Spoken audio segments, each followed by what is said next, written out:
الحمد لله نحمده ونستعينه ونستغفره ونؤمن به ونتوكل عليه ونعوذ بالله من شرور أنفسنا ومن سيئات أعمالنا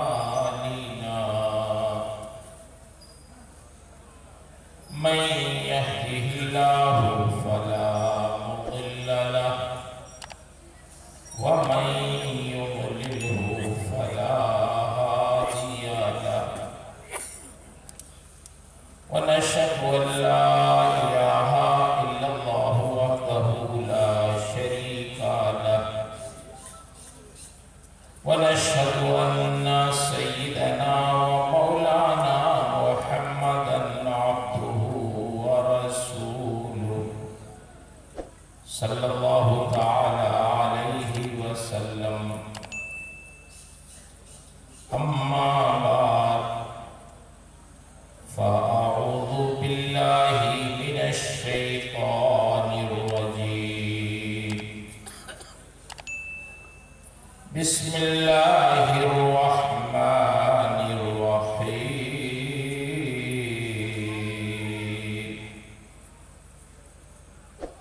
وهو يتولى الصالحين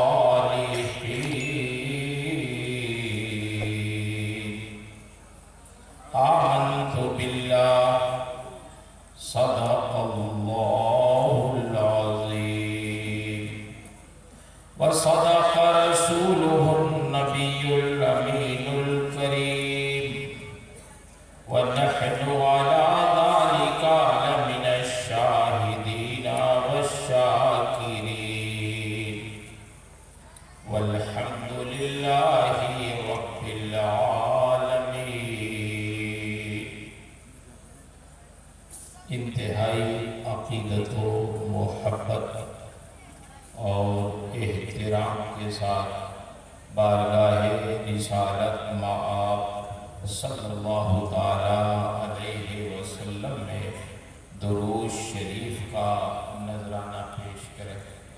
اللہم صلی علی سیدنا و مولانا محمد معدن الجود والکرم وآلہ وبارک وسلم صلاة و سلام علیک یا رسول اللہ. معزز حاضرین مجلس، رب العالمین کا بے پناہ شکر اور اس کا احسان ہے کہ اللہ تعالی نے ہمیں اور آپ کو آج کی اس رات میں اپنے ذکر و شکر کے لیے، اپنے دین کے ذکر کے لیے، اپنے محبوبوں کے ذکر کے لیے کچھ دیر کے لیے یہاں اکٹھا فرما دیا ہے. اللہ تعالیٰ آپ کی ہم سب کی شرکت کو قبول فرمائے اور یہاں سے اٹھنے سے پہلے رب تعالیٰ ہم سب کی مغفرت فرمائے. منبر نور پر ہمارے مشائخ، بزرگان دین، علماء کرام، شورائے اعظام اچھی تعداد میں تشریف فرما ہے. یہ ہماری اور آپ سب کی سعادت مندی ہے کہ ان کی زیارت کر رہے ہیں. اللہ تعالیٰ ہمارے مشائخ، ہمارے علماء کا سایہ ہمارے سروں پر دائر قائم و دائم رکھے، ان کے فیض و برکات سے فیض یاب فرماتا رہے. میرے بھائیوں، آپ مدرسے کے صحن میں بیٹھے ہیں. جلسے جلوس کا مقصد، آپ کو بلانے کا مقصد صرف ایک ہے کہ اللہ کے بندوں کا رشتہ اللہ سے مضبوط ہو جائے، غفلت ہماری دور ہو جائے. یہ ہمارے جو علماء مشائخ تشریف لاتے ہیں، یہ ہماری غفلتوں کو دور کرنے کے لیے آتے ہیں. کہ ہم غافل رہتا ہو جاتے ہیں تو پھر روح پھونک دیتے ہیں، ہماری وہ بیٹری جو ڈاؤن ہو جاتی ہے وہ ان کی برکت سے چارج ہو جاتی ہے۔ جس زمانے میں باہر رہتا تھا امریکہ میں، تو جمعہ کی جو تقریر ہوتی تھی وہ اردو میں ہم کرتے تھے وہاں۔ تو ایشیا کے بہت سارے بزرگ لوگ تھے جو اردو اچھی طرح سمجھتے تھے، ریڈیو سے براہ راست لائیو نشر بھی ہوتی تھی۔ تو ایک صاحب کہنے لگے کہ مولانا صاحب، یہ جمعہ میں جو تقریر ہوتی ہے یہ ہم لوگوں کے لیے بہت ضروری ہے۔ ہم نے کہا کیوں؟ کہا اصل میں ہم لوگ تو دنیا میں ڈوبے رہتے ہیں، ڈالر بناؤ، پیسے کماؤ، دولت بناؤ کماؤ، تو جمعہ میں جب آتے ہیں تو آپ لوگ کچھ ڈرا دیتے ہیں، موت، جہنم، عذاب، یہ تو تھوڑا 2-4 دن تک اس کا تب تک پھر جمعہ آ جاتا ہے تو پھر بیٹری چارج ہو جاتی ہے۔ تو یہ ایک ہفتے کی خوراک ہو جاتی ہے۔ تو مجھے یہ سمجھ میں آیا کہ واقعی ہم لوگ تو نہیں سمجھ پاتے، باتیں کہہ دیتے ہیں، اثر کی نہیں کی، ہم لوگ اس طرح سے اپنے کو سمجھتے بھی نہیں، چلو جو کہا ہے وہ اثر ہی ہو جائے، لیکن پتہ چلا کہ واقعی بات بالکل بے اثر بھی نہیں ہے، کچھ نہ کچھ کسی نہ کسی دل میں وہ جا کے بیٹھ جاتی ہے اور کچھ کام وہ ضرور کرتی ہے۔ میں نے محسوس کیا کہ یہاں ہمارے یہاں انڈیا کے تکلفات زیادہ ہیں اور خلوص کی کبھی کبھی کچھ کمی بھی نظر آتی ہے۔ اس کی ایک مثال آپ کو دے دوں۔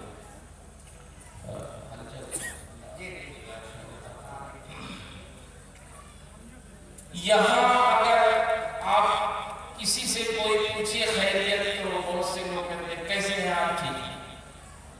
ایک جواب تو یہ بھی ہے ٹھیک ہے، ایک جواب یہ ہے کہ الحمدللہ ٹھیک ہے۔ مومن جب گفتگو کرے تو اس کی زبان پہ شکر کے کلمات ہوں۔ آپ یقین مانیں، امریکہ کے ایک چھوٹے سے بچے کو جس کو بولنا آتا ہے، اگر آپ ایک ٹافی بھی اس کو دے دیں تو وہ جزاک اللہ ضرور کہے۔ اگر نہیں کہا اس نے اور اس کے والدین نے دیکھ لیا تو ضرور وہ کہیں گے کہ بیٹا انکل کو جزاک اللہ کہو، شکریہ ادا کرو اس کا۔ ہمارے یہاں آپ اچھا سے اچھا کھانا بھی کھلا دو تو لوگ جزاک اللہ کہنے کے لیے تیار ہیں، بلکہ کبھی کبھی اگر بہت اچھا نہیں ہوا تو پیچھے جا کے اور برائی کی۔ ایک مدرسے میں ایک عالم کو لوگوں نے بلایا، کبھی کبھی ہم لوگوں کو بھی بلا لیتے ہیں، کچھ شاگرد ہیں کہ انعام بانٹنا ہے، سند بانٹنی ہے، جیسے دستار بندی میں لوگ بلا لیتے ہیں۔ تو کئی سو طالب علم تھے وہاں بیٹھے، وہ لائن لگا کے وہ طلبہ جو فارغ ہو ان کو سند مل گئی، انہوں نے کہا کہ لائن سے آتے جائیں، سند لیتے جائیں۔ تو پہلا طالب علم آیا، جب انہوں نے سند دی تو سند لیا اور چلا گیا۔ انہوں نے کہا ایسا ایک ادھر آؤ، یہ سند واپس کرو، تم کو ہم سند نہیں دیں، تم اس لائق نہیں ہوگی تمہیں سند دی۔ اس نے کہا کیا بات ہوگی، مجھ سے کوئی بیعت بھی ہوگی؟ انہوں نے کہا اللہ کے بندے، اتنی بڑی سند میں نے تمہیں دی، تمہاری زبان سے اللہ کا شکر بھی نہیں ادا ہوا، جزاک اللہ بھی نہیں۔ مولانا ہوں گے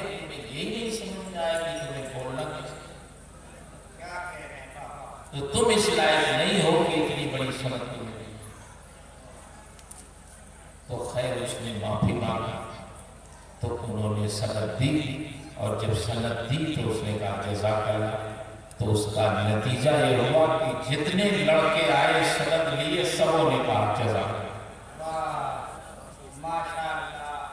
کا مطلب یہ ہے سکھانے کی بتانے کی ضرورت پڑتی ہے، اپنے بچوں کو شکر کی زبان ہمیں سکھانے کی ضرورت ہے کہ بولیں، شکر کی زبان بولیں، الحمدللہ ہم اچھے ہیں، اللہ کا شکر ہے ہم خیریت سے ہیں۔ تو زبان پہ اللہ کا نام جاری ہونا چاہیے، شکر کے کلمات جاری ہونے چاہیے، پھر دیکھیے اس کی برکتیں کیسی ہوتی ہیں۔ میں عرض کر رہا تھا یہ جلسے اسی لیے ہوتے ہیں کہ ہماری غفلتوں کو دور کیا جائے، ہمیں یہ بتائیں ہمارے علماء کرام کہ ہمیں زندگی کیسی گزاریں۔ ہمارے آقا و مولا صلی اللہ تعالی علیہ وسلم نے جو ہمیں معاشرہ دیا تھا وہ بہت پاکیزہ معاشرہ دیا تھا، بہت خیر خواہی کا معاشرہ عطا فرمایا تھا، بہت محبتوں والا معاشرہ عطا فرمایا تھا۔ اللہ کے رسول نے ارشاد فرمایا تھا الدین النصیحہ، دین خیر خواہی کا نام ہے۔ صحابہ نے عرض کیا حضور کس کی خیر خواہی؟ قیل لمن یا رسول اللہ؟ قال للہ ولکتابہ ولرسولہ ولأئمۃ المسلمین وعامتہم۔ اللہ کے ساتھ خیر خواہی، اس کی کتابوں کے ساتھ خیر خواہی، اس کے رسول کے ساتھ خیر خواہی، ائمہ مسلمین، حکام مسلمین یا علماء کے ساتھ خیر خواہی، اور عام مسلمانوں کے ساتھ خیر خواہی۔ اور پاکیزہ معاشرہ، ہمارے دل بدل گئے، اس کی مثال میں آپ کو سمجھا رہا ہوں۔ اسی دور کی بات ہے، ایک صاحب نے ایک زمین خریدا، ایک شخص زمین جب خریدا تو وہ زمین بہت دنوں سے ایسے ہی پڑی تھی، کاشت نہیں ہوئی تھی اس میں۔ تو جب وہ اپنے ہل لے کے گئے اس میں اپنے اوزار کی زمین کو کاشت کے قابل بنائے، تو ان کے اوزار میں پھنس کے ایک صندوق باہر آیا۔ زمین سے ایک صندوق جب نکلا تو اس میں اس کو کھولا انہوں نے تو دیکھا کہ اس میں دراہم و دینار بھرے پڑے تھے، خزانہ۔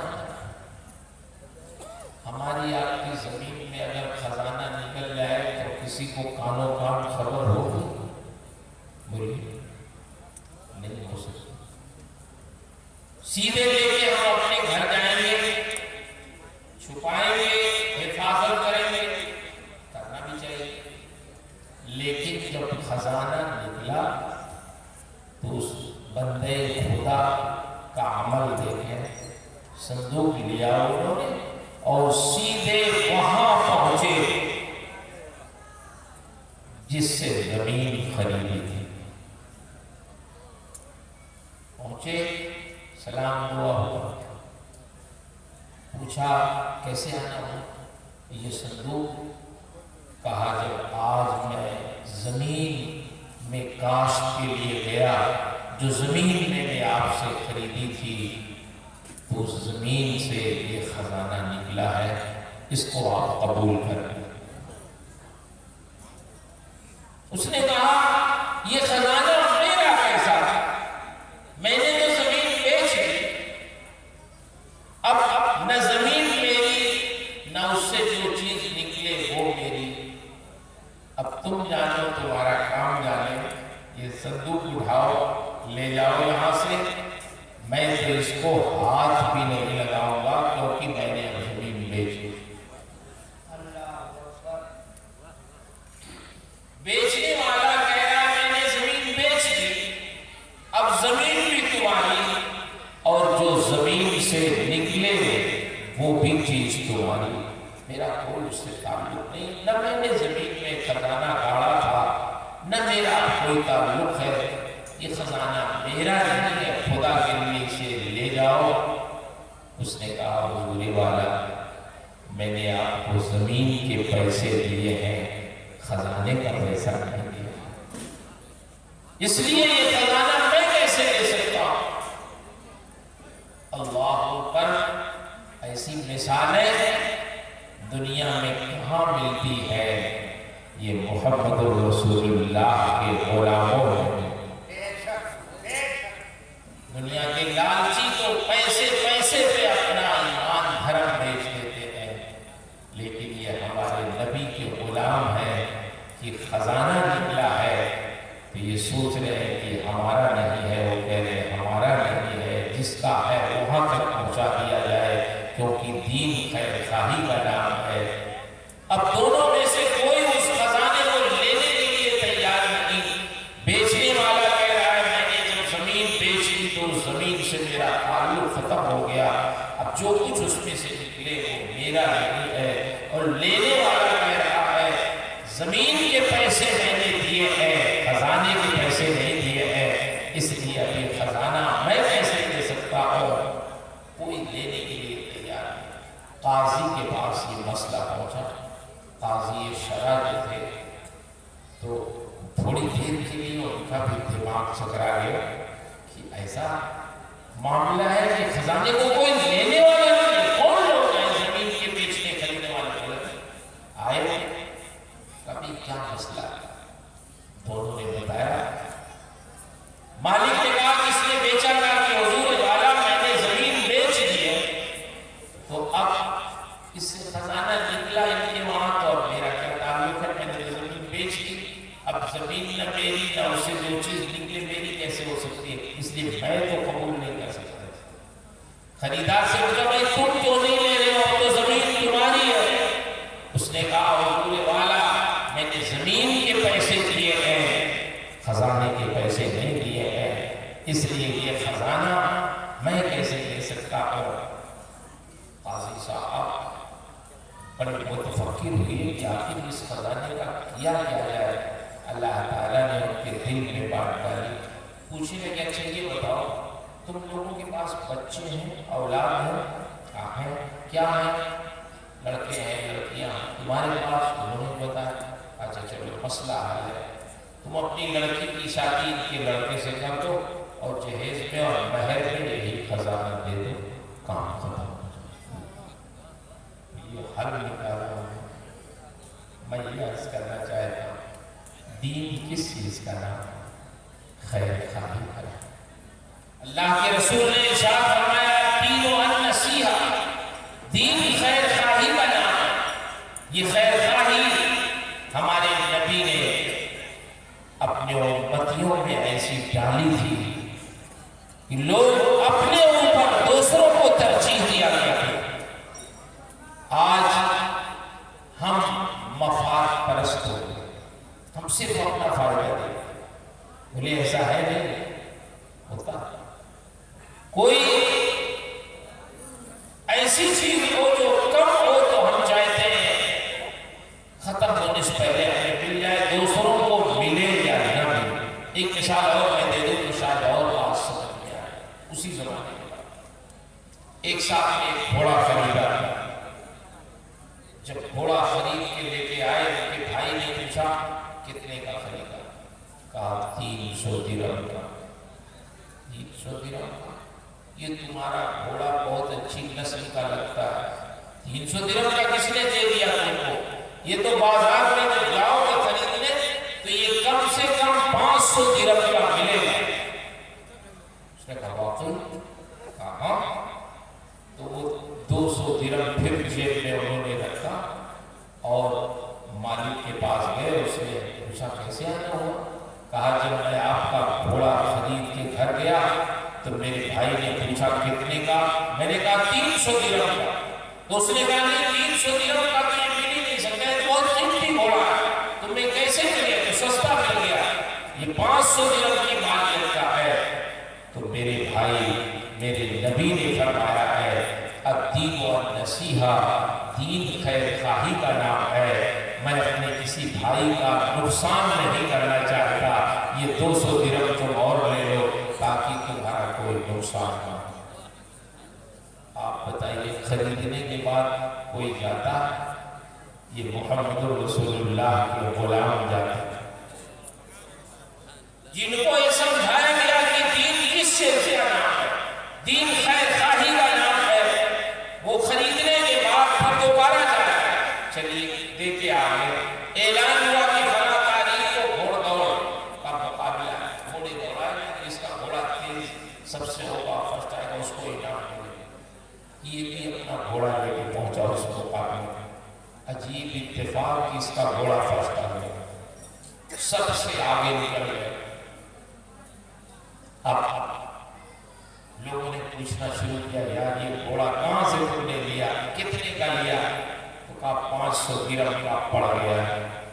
اچھا 500 درہم کا اتنا اچھا گھوڑا، یہ تو کم سے کم 800 درہم لیا ہے، تمہیں تو 300 درہم سستا مل گیا۔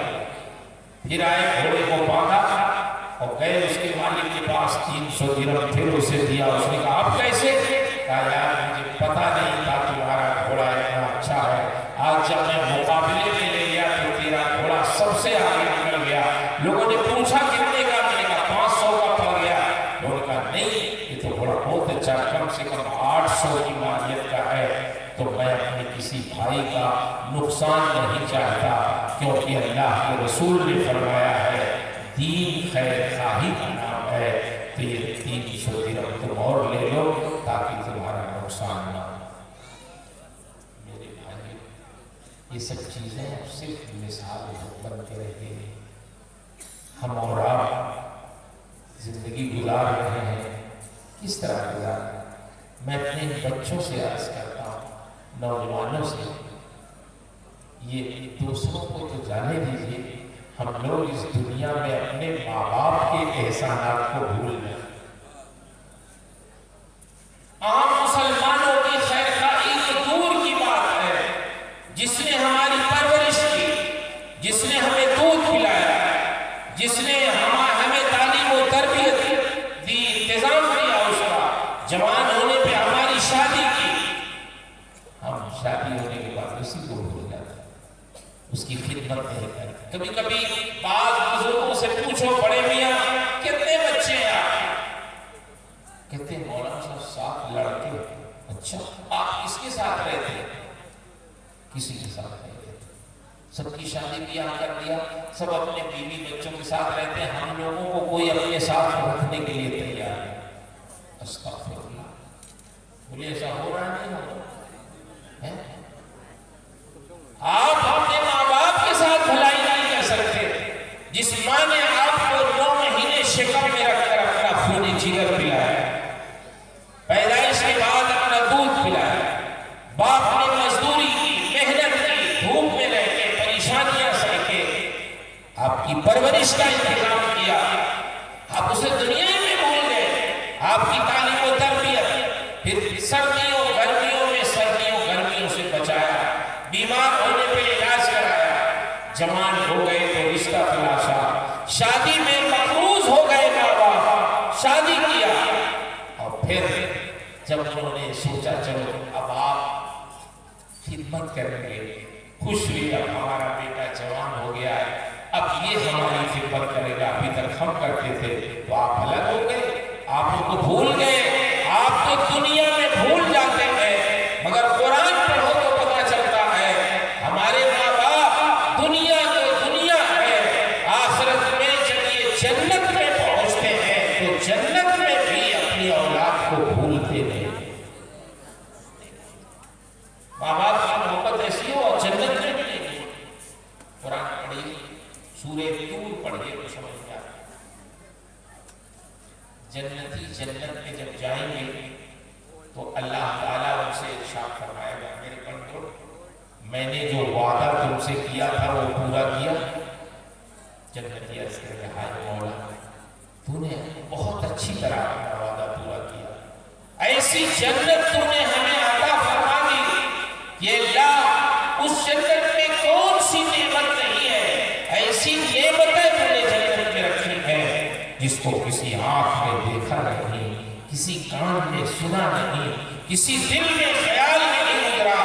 اے اللہ تیری جنت اتنی اچھی ہے کہ وَلَكُمْ فِيهَا مَا تَشْتَهِي أَنفُسُكُمْ، اس میں جو کچھ بھی لوگ خواہش کرتے ہیں وہ نعمتیں بھی اللہ ہمیں مل جاتی ہے۔ خواہش کرنے والا ہمیں تو کہنا بھی نہیں پڑتا، وہ نعمتیں مل جاتی ہیں۔ اے اللہ تو نے جنت میں ہمارے لیے بڑی نعمتیں اکٹھا کر دی ہے، ایسی نعمت جس کو کسی نے دیکھا نہیں، سنا نہیں، سوچا نہیں۔ لیکن اے اللہ ایک چیز جنت میں ہمیں نظر نہیں آ رہی۔ اللہ فرمائے گا میرے بندو میری جنت میں کون سی چیز تمہیں نظر نہیں آ رہی ہے یہ بتاؤ۔ میں نے تو جنت میں نعمتیں رکھ دی ہیں تاکہ تمہاری نگاہیں اس سے ٹھنڈی ہو جائیں۔ ماں باپ عرض کریں گے اے مولا ہماری اولاد جو دنیا میں ہمارے ساتھ تھی وہ جنت میں ہمیں نظر نہیں آ رہی ہے، کہاں؟ آپ غور کرو، جنت کی نعمتیں وہ پا گئے، جنت کی بہاریں پا گئے ماں باپ، لیکن جنت میں بھی وہ اپنی اولاد کو تلاش ہے۔ یہ ہماری اولاد کہاں ہے؟ کاش اگر وہ ہماری اولاد ہمیں جنت میں مل جاتی ہے، اللہ ہماری نگاہیں ہماری اولاد سے ٹھنڈی ہو جاتی۔ کہاں ہے ہماری اولاد؟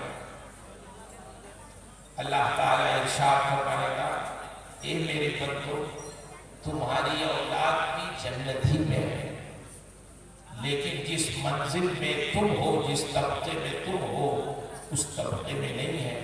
ان کے عمل اتنے اچھے نہیں تھے جتنے تمہارے تھے، تمہاری اولاد کے اعمال اتنے بہتر نہیں تھے، انہیں جنت تو ملی لیکن ان کا طبقہ تم سے نیچے ہے، وہ تم سے نیچے ہے۔ اللہ نے فرما سکتا تھا کہ نیچے جاؤ اپنی اولاد سے ملاقات کر لو، ملاقات کر کے تم پھر اپنے طبقے میں آ جاؤ، لیکن نہیں۔ اللہ کا کرم دیکھیں، اللہ جب جنت میں کسی کو اونچا مقام عطا فرما دے گا تو پھر وہ نیچے نہیں بھیجے گا کسی کو۔ ارشاد فرماتا ہے وَأَلْحَقْنَا بِهِمْ ذُرِّيَّتَهُمْ، اللہ ارشاد فرمائے گا ہم تمہاری اولاد کو بھی تمہارے طبقے میں پہنچا دیتے ہیں تمہاری وجہ سے، تاکہ تمہاری نگاہیں جنت میں اپنی اولاد کو دیکھ کر ٹھنڈی ہو۔ یہ اولاد بھی عمل اتنے نہیں ہوں گے، لیکن اللہ ارشاد فرماتا ہے ہم ان کے ساتھ ان کو بھی ملا دیں گے، صرف اس لیے کہ میرے ان بندوں کو جنت میں خوشی ہو، ان کی آنکھیں ٹھنڈی ہو جائیں، جنت میں ان کو کوئی کمی نہ محسوس ہو۔ تو میرے بھائیوں، میرے نوجوان بچوں، ساتھیوں، آپ غور کرو، ہم تو دنیا میں اپنے ماں باپ کو بھول جاتے ہیں، لیکن ماں باپ کی محبت ایسی ہے کہ دنیا تو دنیا ہے، یہ جنت کی نعمتیں پا کے بھی ہمیں فراموش نہیں کرتے۔ اس لیے اپنے اخلاق کا مظاہرہ کریں، اپنے ماں باپ کی خدمت کریں، ان کی عزت کریں، ان کا احترام کریں۔ اسٹیج پہ علماء کرام تشریف فرما ہے، کوئی بھی عالم بغیر بخاری شریف پڑھے وہ عالم نہیں ہوتا۔ جب بخاری پڑھتا ہے تب دستار۔ میری مائیں، بہنیں، بیٹیاں بھی بیٹھی ہیں، اگر بیٹھی ہوں تو غور سے سن لیں، دنیا میں کوئی ایسا انسان کامیاب نہیں ملے گا جس کی کامیابی میں ہماری ماؤں، بہنوں، بیٹیوں کا ہاتھ نہ رہا۔ آپ نے بڑے بڑے محدث پیدا کیے، آپ نے بڑے بڑے فقیہ پیدا کیے، آپ نے بڑے بڑے بزرگ اہل اللہ پیدا کیے، اپنی آباؤ سے تربیت میں آپ نے بنایا ہے۔ بڑے بڑے امام بخاری جیسے لوگ، ان کو امام بنانے والے کوئی اور نہیں، ان کی والدہ ماجدہ، ان کی ماں نے اتنا بڑا عالم بنایا انہیں۔ کیسے بنایا؟ انہوں نے پڑھایا تھا، ماں نے اس وقت دعائیں کی امام بخاری کے لیے جب امام بخاری پیدا بھی نہیں ہوئے تھے۔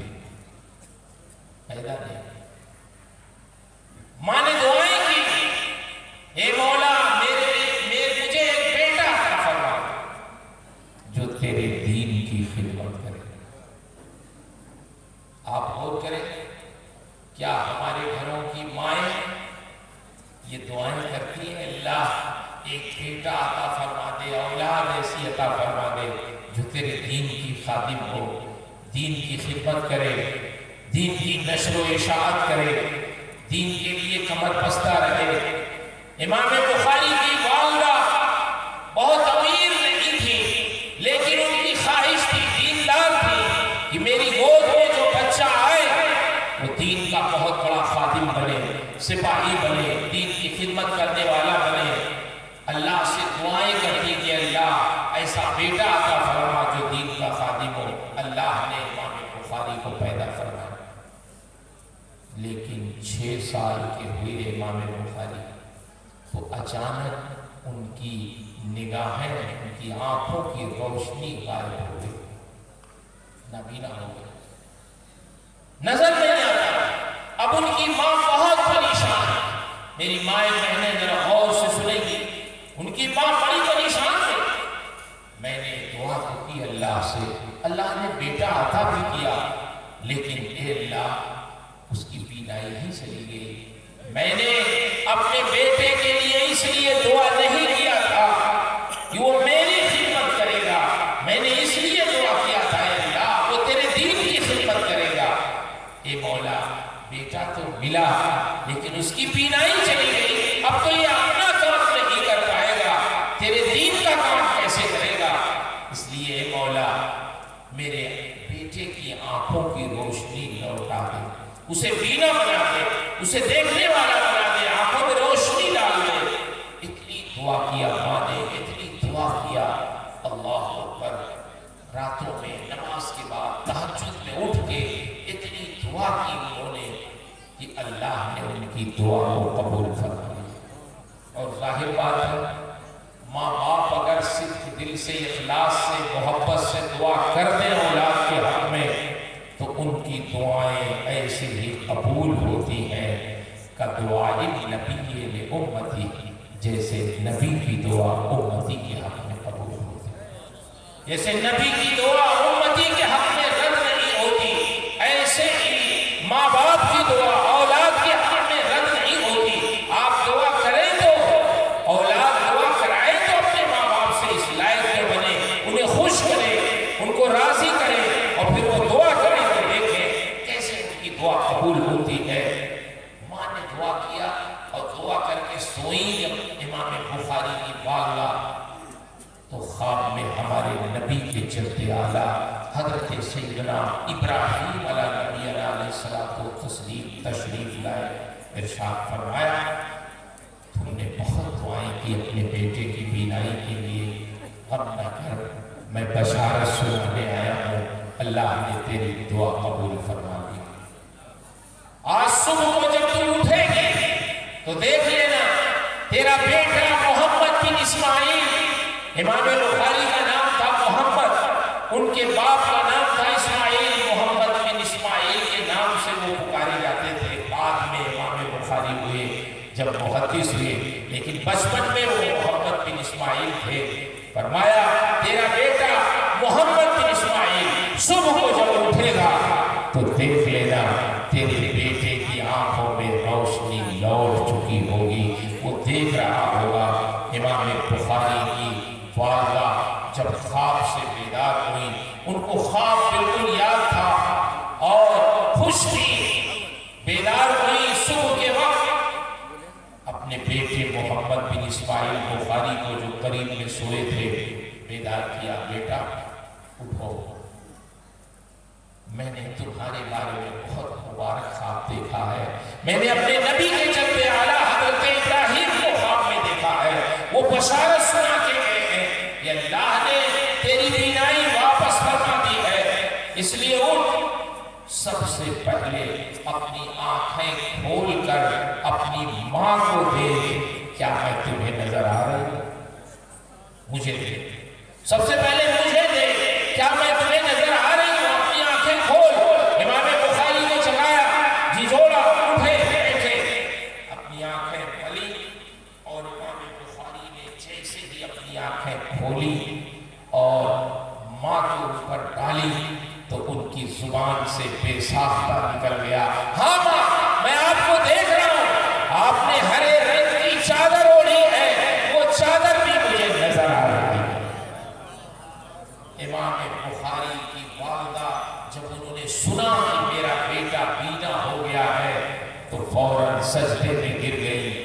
اور سجدے میں جا کے دعا کرتی ہیں، اے اللہ جب تو نے میری یہ دعا قبول کر لی کہ میرے بیٹے کی بینائی تو نے لوٹا دی، تو ایک دعا میں اور کرتی ہوں، یہ بھی قبول کر لے کہ میرے اس بیٹے محمد بن اسماعیل کو اس روئے زمین پر اپنے رسول کی حدیث کا سب سے بڑا عالم دین بنا۔ کتنی ہوشیار دعا کرتی ہے، یا میرے اس بیٹے محمد بن اسماعیل کو اپنے رسول کی حدیث کا سب سے بڑا عالم بنا دے۔ صرف عالم ہونے کی دعا نہیں کی، بلکہ عرض کرتی ہے سب سے بڑا عالم دین بنا دے۔ اللہ نے وہ بھی دعا کی قبول فرما۔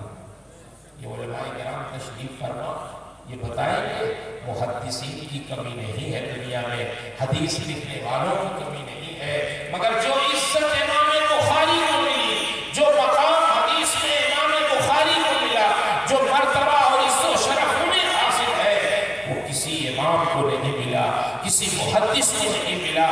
جتنے بھی محدثین ہیں سب امام بخاری کا احترام کرتے ہیں۔ امام بخاری اس میں کوئی شبہ نہیں، امام بخاری نے محنت کی، کوشش کی، کہاں کہاں نہیں گئے وہ پڑھنے کے لیے، وہ بغداد گئے، وہ کوفہ گئے، وہ بصرہ گئے، وہ شام گئے، وہ یمن گئے، وہ مکہ گئے، وہ مدینہ گئے، حرمین طیبین گئے، اور بہت سارے شہروں میں آبادیوں میں گئے۔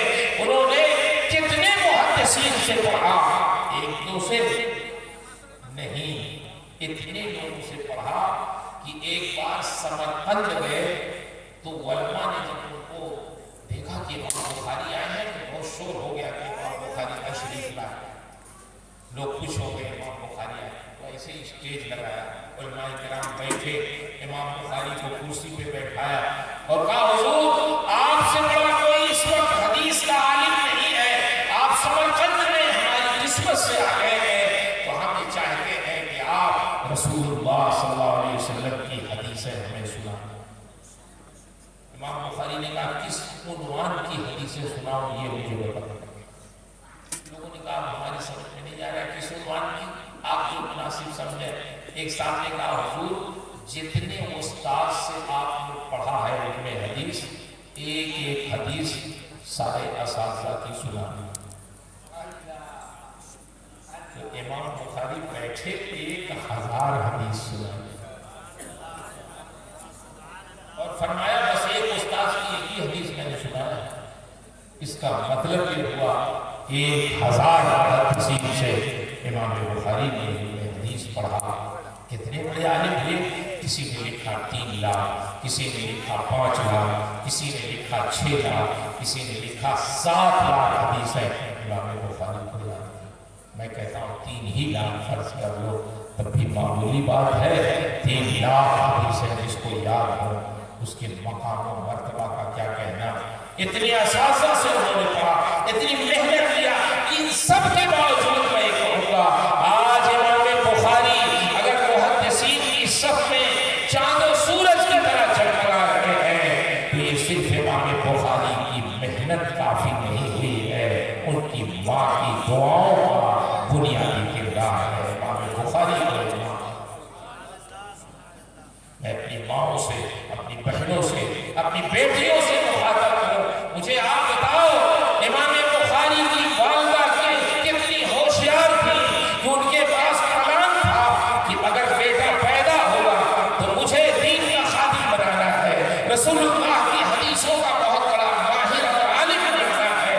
کیا آپ کے پاس بھی کوئی پلان ہے کہ اگر میرے گود میں بھی کوئی بیٹا آیا تو میں اس کو دین کا سب سے بڑا عالم بناؤں گا، دین کا حافظ بناؤں گی، میں دین کا خادم میں بناؤں گی اور ان کی پرورش اس طرح کروں گی کہ وہ دین کے سپاہی ہوں، دین کی نشر و اشاعت کریں، علم حدیث پھیلائیں، تصوف کے امام بن جائیں، اس مسجد بنوائیں، مدرسے بنوائیں، لوگوں کی خدمت کریں۔ میں کہتا ہوں آج بھی اگر آپ کا پلان ہو جائے تو آپ کی گود میں امام بخاری کے غلام پیدا ہو سکتے ہیں۔ محال نہیں ہے، دروازہ بند نہیں ہے، آپ کوشش تو کریں، آپ اپنے آپ کو مذہبی تو بنائیں، آپ احتیاط تو کریں، اپنے مزاج مزاج کو دیندارانہ بنائیں. آپ کے پاس پلان تو ہوتا ہے لیکن حقیر چیزوں کا پلان ہوتا ہے. ہمارے کچن کا پتھر جو ہے ماربل بہت اچھا لگ جائے, کچن بہت کشادہ ہو جائے, ہمارا فرنیچر بہت اچھا ہو جائے, ہمارے زیورات سب سے اچھے الگ تھلگ ہو جائیں, ہمارے کپڑے سب سے الگ تھلگ ہو. ان دنیا کی حقیر چیزوں میں اگر ہم لگے رہیں تو کوئی خاطر خواہ فائدہ نہیں ہوگا. کوشش کریں آپ کا پلان یہ ہو کہ ہماری اولاد ایسی کامیاب ہو جائے کہ وہ دین کی رہنما بنے, دین کی خادم بنے, امت مسلمہ کی قیادت کرے, امت کی خدمت کرے, دین کے سپاہی ہو. اگر آپ یہ پلان بنا لیں تو مجھے امید ہے کہ اللہ ضرور آپ کی امیدوں کو قبول فرمائے, پورا فرمائے. آپ سے بھی گزارش ہے آپ اپنے بچوں کو بنائیں. میں آپ سے گزارش کر رہا ہوں, بچے یہ تو سادہ ہوتے ہیں, ان کی پرورش تھوڑی ایک مثال سے میں آپ کو سمجھا دوں کہ جنگلوں میں درختوں کو آپ دیکھتے ہیں, پارکوں میں بھی درختوں کو دیکھتے ہیں. درخت پارکوں کے بھی درخت ہی ہوتے ہیں, جنگلوں کے درخت بھی درخت ہی ہوتے ہیں. لیکن مجھے آپ بتائیں جنگلوں کے درختوں کو کوئی دیکھنے جاتا ہے, کوئی نظر و ضبط ہوتا ہے, کوئی حسن ہوتا ہے. ایک درخت کی شاخ دوسرے درخت پہ, دوسرے درخت کی شاخ تیسرے درخت پہ, تیسرے درخت کی شاخ چوتھے درخت پہ. کوئی حسن نہیں, کوئی نظر و ضبط نہیں, کوئی ان میں خوبی نظر نہیں آتی. لیکن پارکوں میں چلے جائیے, وہاں کے درخت خوبصورت معلوم ہوتے ہیں. کوئی گلاب کی طرح کٹا ہے, کوئی چھتری کی طرح کٹا ہے, کوئی انسان کی طرح کٹا ہے, کوئی جانور کی طرح کٹا ہے. لوگ دور دور سے اسے دیکھنے آتے ہیں. کتنے خوبصورت ہے یہ درخت. فرق کیوں ہے؟ آپ نے کبھی غور کیا؟ جنگلوں کے درختوں کا کوئی محافظ نہیں ہوتا, جنگلوں کے درختوں کا کوئی نگراں نہیں ہوتا, جنگلوں کے درختوں کی جڑوں میں کوئی پانی ڈالنے والا نہیں ہوتا, اس کی بڑی ہوئی شاخوں کو کوئی کاٹنے والا تراشنے والا نہیں ہوتا, کوئی چوپایوں سے اس کو بچانے والا نہیں ہوتا, انسانوں کی دست رس سے اسے کوئی بچانے والا نہیں ہوتا. مگر پارکوں میں کوئی نگراں ہوتا ہے, کوئی محافظ ہوتا ہے. وہ درخت چہار دیواری کے اندر ہوتے ہیں, وقت وقت سے ان کی جڑوں میں پانی ڈالا جاتا ہے, اس کی بڑی ہوئی شاخوں کو کاٹا جاتا ہے, جانوروں سے اسے بچایا جاتا ہے, انسانوں کی دست رس سے اسے بچایا جاتا ہے. تب اس میں خوبصورت پھول کھلتے ہیں, وہ خوبصورت معلوم ہوتے ہیں. بلا تشبیہ و تمثیل آپ یوں سمجھ لیں, جو بچے اس طرح زندگی گزارتے ہیں کہ ان کے ماں باپ ان پہ کوئی توجہ نہیں دیتے, وہ زندگی کی راہ خود متعین کرتے ہیں, کہاں جانا ہے, کہاں اٹھنا ہے, کہاں بیٹھنا ہے. ان کے ماں باپ کوئی توجہ نہیں دیتے. بچہ رات میں کب آ رہا ہے, کب سو رہا ہے, کب اٹھ رہا ہے, کس کے ساتھ رہتا ہے, کوئی ان کا نہ نگراں ہوتا ہے, نہ ان کا کوئی محافظ ہوتا ہے. تو ان بچوں کی حیثیت جنگلوں کے درختوں سے زیادہ نہیں ہوتی. لیکن جو ماں باپ اپنی اولاد میں توجہ دیتے ہیں, ان کی اچھی خوراک کا انتظام کرتے ہیں, حلال و حرام کی تمیز دیتے ہیں, ان کی نگرانی کرتے ہیں, ان کو بری صحبتوں سے بچاتے ہیں, ان کی غلطیوں پہ انہیں ڈانٹتے ہیں, ان کی خوبیوں پہ انہیں شاباشی دیتے ہیں, اور ان کی ہمہ وقت نگرانی کرتے ہیں, اچھی تعلیم و تربیت دیتے ہیں, تو ان کی حیثیت پارکوں کی درختوں کی طرح ہوتی ہے. وہ خوبصورت معلوم ہوتے ہیں. اس لیے میرے بھائیوں, ہمارے لیے ضروری ہے کہ ہم کچھ ٹائم اپنے بچوں کے لیے نکالیں, اپنے گھر کے افراد کے لیے نکالیں, اپنے ماتحتوں کے لیے نکالیں. ٹائم دیں. حدیث شریف میں اللہ کے رسول ارشاد فرماتے ہیں, ماں باپ اپنی اولاد کو سب سے بہتر اگر کوئی تحفہ دے سکتے ہیں تو اچھا علم ہے, اچھا ادب ہے. علم سکھائیں, ادب سکھائیں. یہ مدرسے اسی لیے آئے, مدرسے کیوں بنائے جاتے ہیں؟ اسی مقصد کے. آج کے بچوں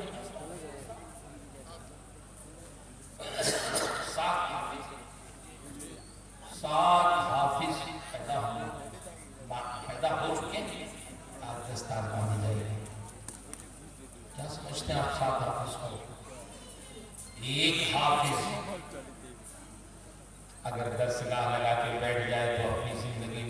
ہزاروں حفاظ پیدا کر سکتا ہے، پیدا کر سکتا ہے۔ ایک حافظ ملت مبارک پور میں آئے،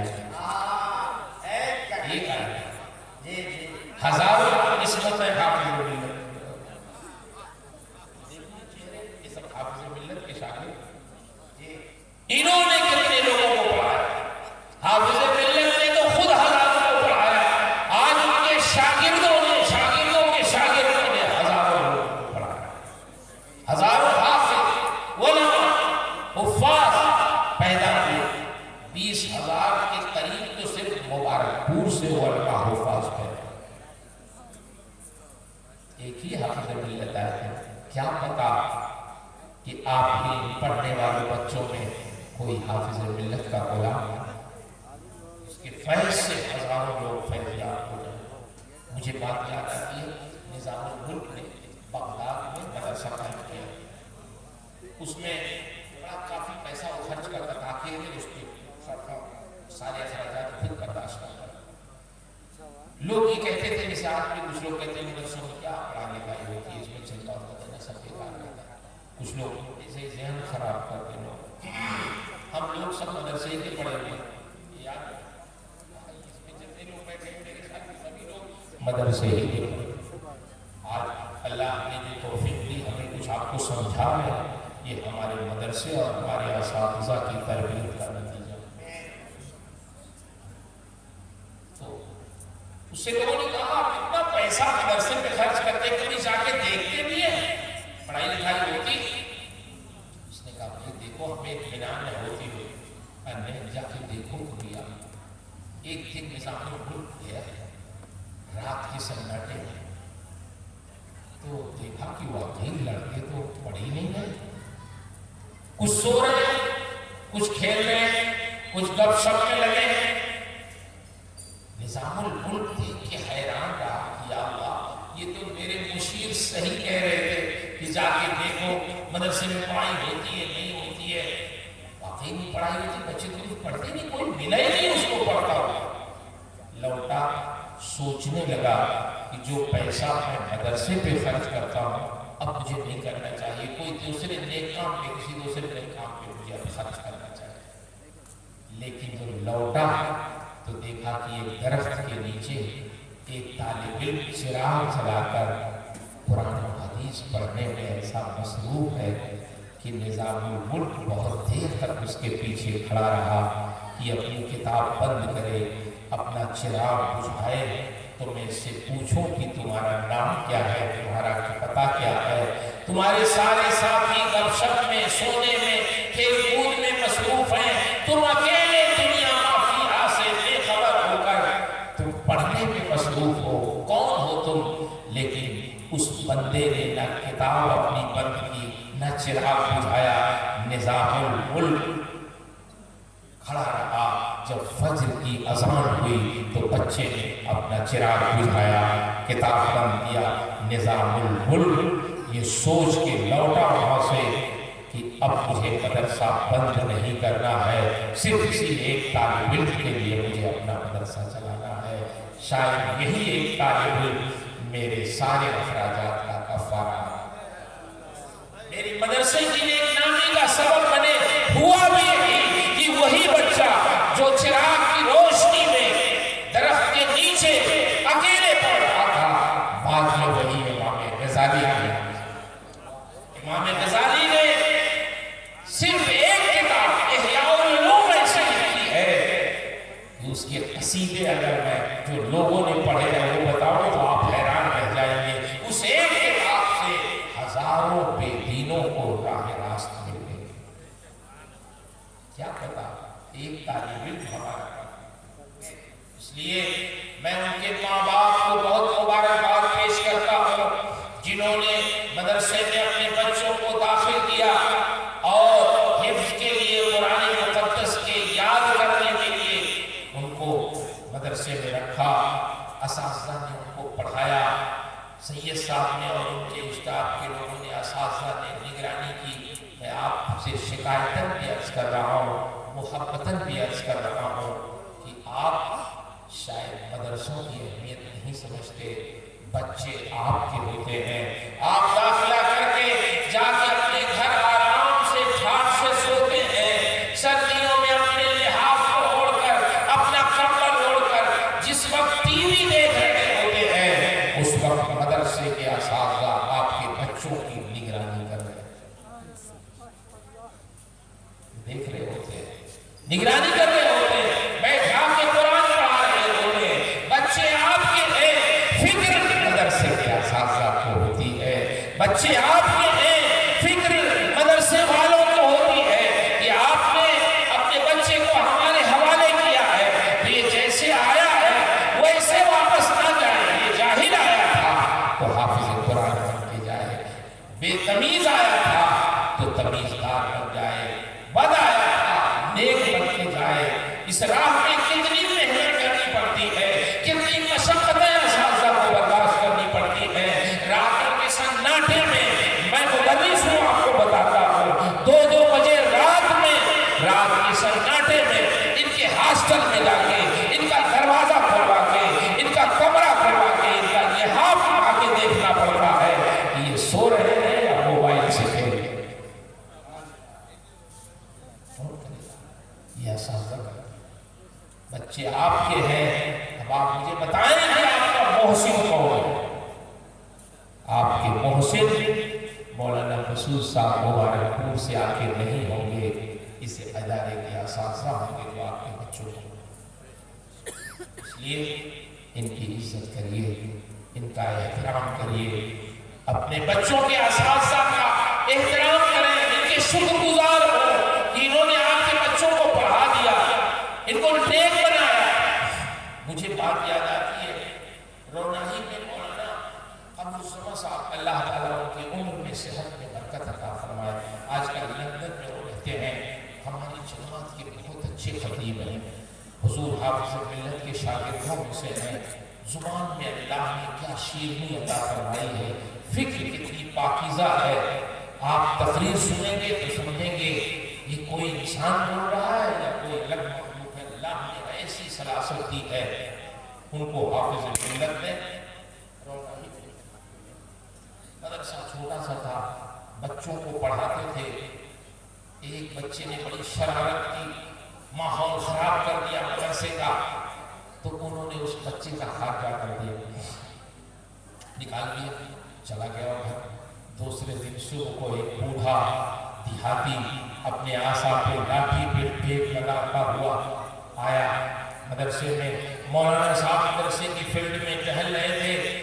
اس دیہاتی نے پوچھا, مولانا صاحب آپ ہی اس مدرسے کے پڑھانے والے چلانے والے ہیں؟ انہوں نے کہا ہاں بولیے, کہنا کیا چاہتے ہیں؟ اس نے کہا میرا لڑکا مدرسے میں پڑھتا تھا, اس کو خارج کر دیا گیا ہے. آپ نے کیا ہے؟ کیوں کیا, بتائیں کہ آپ اس کی وجہ کیا تھی؟ مولانا صاحب فرماتے ہیں میں نے کہا آپ کا لڑکا بڑا شریر تھا, مدرسے کا ماحول خراب کر رہا تھا, ہم نے اس کو موقع دیا, نہیں سمجھا, اس کو خارج کر دیا. تو اس بوڑھے نے جو بات کہی, مولانا صاحب کہتے ہیں اس کا جواب بڑا مشکل ہو گیا. اس نے کہا مولانا صاحب میرا لڑکا اگر ولی ہوتا, نیک ہوتا, تو پھر آپ کے مدرسے میں میں داخل ہی کیوں کرتا؟ بدعمل تھا, بیوقوف تھا, بدمعاش تھا, میں نے داخل کیا تھا کہ آپ اس کو نیک بنا دیں گے, اس کو ٹھیک کر دیں گے. مجھے افسوس ہے جیسے میں نے دیا تھا ویسے ہی آپ نے مجھے واپس کر دیا. اس لیے نہیں دیا تھا کہ جیسے میں دوں ویسے آپ, میں نے جاہل دیا تھا, میں نے بے علم دیا تھا, میں نے گوار دیہاتی دیا تھا, بدمعاش دیا تھا. آپ کا کام تھا اسے نیک بنائے, اسے اچھا بنائے. میرے بھائیوں, اس طرح کے بڑے بدمعاش بچے ہمارے مدرسوں میں آتے ہیں, لیکن یہی ہمارے اساتذہ ہیں جو ان کی بدمعاشیوں کو برداشت کر کے, ان کو سمجھا کے, انہیں سزا دے کے, انہیں کسی طرح اپنے قابو میں لا کے چند سالوں میں رکھ کے نہ صرف یہ کہ اسے نیک بناتے ہیں بلکہ انہیں مصلی پہ کھڑا کرنے کے لائق, مصلی پہ کھڑے ہونے کے لائق آپ کا ہمارا امام اور رہنما بنا دے. وہی نہ تراویح سناتے ہیں, وہی نہ امامت کرتے اس لیے میرے بھائیوں ان مدرسوں کی افادیت آپ کبھی نظر انداز نہ کرو. یہ ہمارے اساتذہ، ہمارے علماء دروازے دروازے جا کے جو آپ سے زکوٰۃ وصول کے لاتے ہیں، صدقات وصول کے لاتے ہیں، مدرسے کے اخراجات کے نام پہ، مطبخ کے نام پہ، تنخواہوں کے نام پہ، یہ ہمارے اوپر، ہمارے بال بچوں کے اوپر احسان کرتے ہیں. ان کے احسان سے ہم کبھی سبکدوش نہیں ہو سکتے. کبھی آپ مدرسے میں آ کے ان کا شکریہ تو ادا کر دیا کیجئے، ان کے ساتھ بیٹھ کے خیر خواہی کے کلمات تو کہہ دیا کیجئے. ہارون رشید نے اپنے بیٹے امین یا مامون کو امام کسری کے وہاں داخل کروایا. پہلے بادشاہ لوگ اپنے بیٹوں کو پڑھاتے تھے، عالم بناتے تھے، فاضل بناتے تھے، اور بہت کچھ خوبیاں اس لیے پیدا کرنا چاہتے تھے کہ میرے بعد اسے بادشاہ بننا ہے تو عالم رہے گا تو خیر و شر کے درمیان تمیز کرے گا. تو اس لیے انہوں نے امام کسری کو وہاں داخل کروایا اور فرمایا حضور اس کو یہ سوچ کے نہیں پڑھائیے گا کہ بادشاہ کا بیٹا ہے، نہیں، اس کو ایک عام طالب علم کی طرح پڑھائیے گا، سزا بھی دیجیے گا، سمجھائیے گا بھی، پڑھائیے گا، باعمل بنائیے گا، باادب بنائیے گا. اس لیے آپ کی صحبت میں دینے جا رہا ہوں. ہارون رشید چلے گئے. کچھ دن کے بعد سوچا چلو دیکھیں حضرت کیا سکھا رہے ہیں بیٹے کو، کیا ادب سکھا رہے ہیں. غالباً وہ عصر یا مغرب کا وقت تھا. آیا، دیکھا کہ ان کا بیٹا اپنے استاذ امام کسری کو وضو کرا رہا ہے. استاذ اپنا پیر دھل رہے ہیں اور بادشاہ کا بیٹا استاذ کے پیر پہ پانی ڈال رہا ہے. اگر ہمارا بیٹا اپنے استاذ کو اس طرح وضو کرائے تو ہماری روح تو خوش ہو جائے گی. چلو مدرسے میں تو اتنا سیکھا، اپنے استاذ کا احترام تو کر رہا ہے، پانی کو ڈال رہا ہے، وضو کرا رہا ہے. لیکن ہارون رشید خوش نہیں ہوئے اس کے اس عمل سے. پیچھے سے آ کے ایک تماچا اپنے بیٹے کو رسید کیا. جب بیٹے چہرہ گھما کے دیکھا تو باپ خاموش کھڑے ہیں. ہارون رشید کہنے لگے نادان، اللہ نے دو ہاتھ کس لیے دیے؟ صرف اپنے استاذ کے پیر پہ پانی ڈالتا. ایک ہاتھ سے اپنے استاذ کا پیر دھل اور دوسرے ہاتھ سے پانی ملا، تب بھی استاذ کا حق نہیں ادا ہوگا. یہ ہارون رشید نے اپنے بیٹے کو ادب سکھایا. اس لیے میرے بھائیوں، میں آپ تمام حضرات سے گزارش کروں گا کہ آپ کے بچے جہاں بھی پڑھ رہے ہوں، چاہے وہ عربی پڑھ رہے ہو، چاہے انگریزی پڑھ رہے ہو، اپنے بچوں کو ادب سکھاؤ کہ وہ اپنے استاذ کا ادب کریں، احترام کریں. بلکہ جو غیر مسلم استاد ہو ان کا بھی ان کے شان شریعت جتنی اجازت دیتی ہے ان کا یہ ہماری شریعت کہتی ہے. اپنے استاذ کا لحاظ ضروری ہے. اس لیے میرے بھائیوں، ماں باپ کی کا بھی فریضہ اور احترام سے کام لیں. مدرسوں سے محبت کریں، یہاں کے اساتذہ سے محبت کریں، یہاں کے طلبہ سے محبت کریں. مدرسے کی جو ضرورتیں ہیں اس پر خیال کریں. بالخصوص میں یاد کروں گا کہ اپنے مدرسے کے اساتذہ، اپنے مسجد کے اماموں کی تنخواہوں پہ نظر ثانی کریں. جلسے میں اتنا خرچ نہ کریں جتنا اپنے مدرسین اور اپنے اماموں پہ خرچ کریں. ان پر زیادہ خرچ کریں. وہ 24 گھنٹہ آپ کا کام ہے. ہم تو ابھی 1 گھنٹہ تقریر کیے چلے جائیں گے، پھر آپ تلاشیں گے تو ہم نہیں ملیں گے. ہلچل بھائی نام چلے جائیں گے، شورائے کرام چلے جائیں گے، کون ملے گا یہاں مجھے بتاؤ. سید صاحب جو مدرسے میں آپ کے اساتذہ رہتے ہیں، آپ کے علاقے کے ہمارے بزرگ جو تشریف فرما ہے، مخدوم گرامی مرتبہ حضرت علامہ مولانا صفت اللہ صاحب اللہ جو حضور حافظ ملت کے شامل، حضرت مخدوم گرامی مرتبہ ابو الحسن صاحب اللہ جو حافظ ملت کے شامل، حافظ ملت کی نشانیاں ہیں. ہمارے ساتھ سے یہ ساتھ تشریف فرما، بہت سارے ہمارے بزرگ تشریف فرما، یہ آپ کے علاقے میں رہتے ہیں، یہ کام آئیں گے. کوئی فتنہ کھڑا ہوگا سب سے پہلے یہ جواب دیں گے. اس لیے اپنے